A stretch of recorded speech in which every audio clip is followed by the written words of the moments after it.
A great horror game doesn't need to incorporate all the usual gimmicks that most of us already know to expect. Sometimes, you just need the kind of steady unraveling that makes you question whether or not you're going insane, even though things look normal, mostly.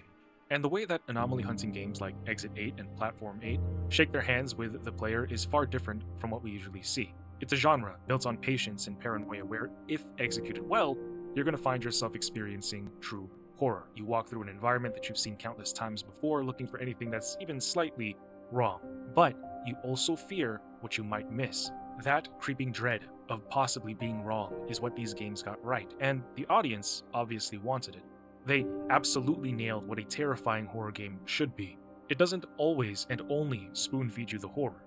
The developers knew that people liked the wheel of jump scares and chases, but they kept that to a minimum and said, oh, people want something that's going to make them sick in the head? Let's give them what's well established, but also throw in the spot the difference challenges. Although this style of horror didn't actually begin with the Exit 8, as I'm on observation duty had players watching static security cameras for small creeping changes first.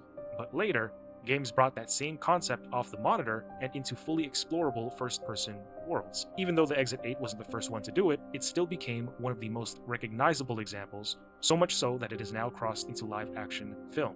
This marks a rare mainstream leap for a style of horror that usually remains in niche indie circles.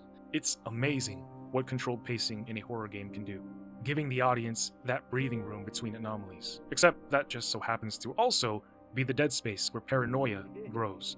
And the only thing that matters then is the hunt for anomalies. I think that's another thing that these games excel at.